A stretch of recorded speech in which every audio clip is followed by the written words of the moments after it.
Ah, it's a mystery to me. A man of 54 who's lived a cross old bachelor for 30 years and more, looking glad and smiling. And there's none of you can say that you can guess the reason that I feel so good today. Now, I must tell you all about it, but I'll have to deviate a little in the beginning so as to set the matter straight. As to how's it come to happen, I never took a wife. Kind of crawfish in the beginning to the springtime of my life. Well, I was brought up in the country in a family of 5, 3 brothers and a sister. But I'm the oldest one alive, for they all died little babies. And it was one of mother's ways, you know, to want a daughter. So she took a girl to raise. Sweetest little thing she was, with rosy cheeks and fat. And, well, we was little chunks of shavers in, about high as that. But somehow we kind of suited like. And Mother, she declared she never laid her eyes on a more loving pair than we was. So we growed up side by side for 13 years. And every day she became more to me more dear. Even Father's dying as he did, I do believe wasn't more affecting me than it was to see her grieve. I remember once in harvest when the cradling was done, when the harvest of my son's mine was up to 21. I was riding back with Mary at the closing of the day, just jawing straws and thinking in a lover's lazy way. And Mary's cheek was burning like the sunset down the lane. I noticed she was thinking too and asked her to explain. Well, when she hugged and kissed me with the arms around me, Lord, I had a big load of heaven and I had a load of straw. Now, I don't pretend to learn, but I'll tell you what's a fact. There's a mighty truthful saying, Summers in an almanac or Summers, about pure happiness. Perhaps some folks will laugh at the idea of it lasting just 2 seconds and a half, but it's just as true as preaching. For that were a sister's kiss. And a sister's loving confidence of telling to me this. She's happy. She's happy to be promised to the son of Farmer Brown. My feelings struck a partnership of sunset with that. I don't know how I acted. Don't know what I said. My heart seemed to turn into an ice-cold chunk of lead. The horses kind of glimmered before me in the road, and the lines fell from my fingers. And, well, that's all I know till, well, I don't know how long.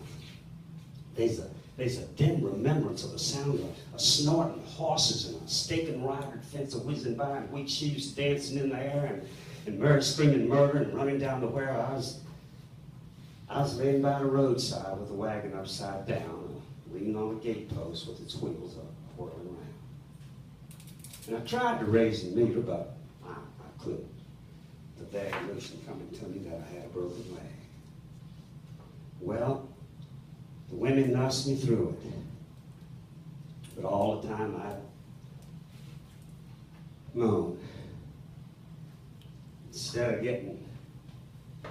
of dying, getting better when the girl that I loved was married to another, don't you know?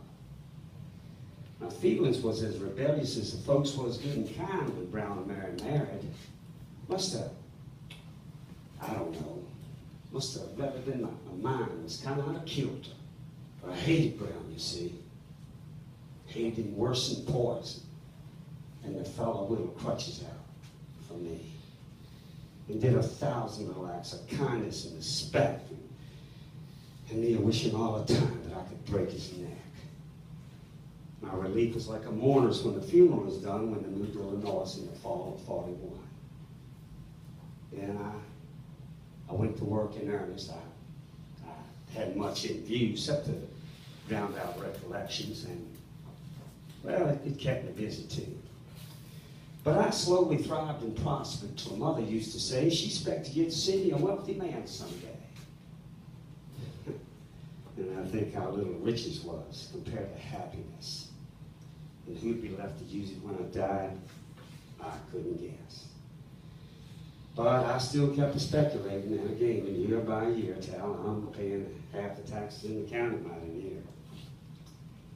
Well, about a year ago, or better, a letter comes to hand, asking if I'd like to dig her for some Illinois land. The fellow that had owned it at one head estate had just deceased, insolvent, leaving chance to speculate.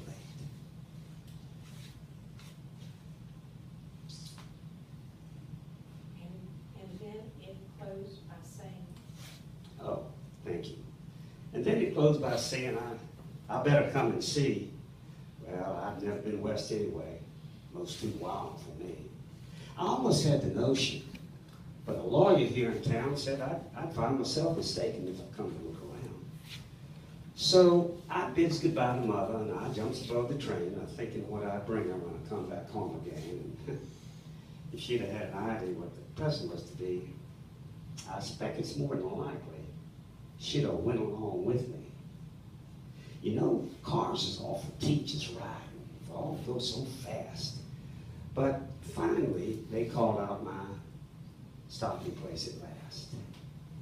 And that night at the tavern, I dreamt I was a train of cars and scared at something run down a country lane. Well, next morning early, after looking up the man, the lawyer that was wanting to swap the piece of land, we headed for the country, and I asked for the history of the farm, its former owner, and so forth, etc. Well, it was interesting. I surprised him, I suppose, by the loud and frequent manner in which I blowed my nose.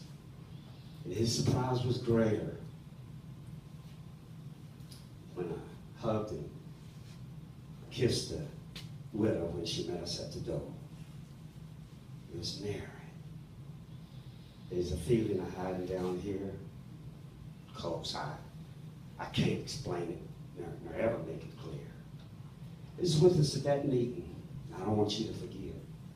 Makes me kind of nervous when I think about it yet.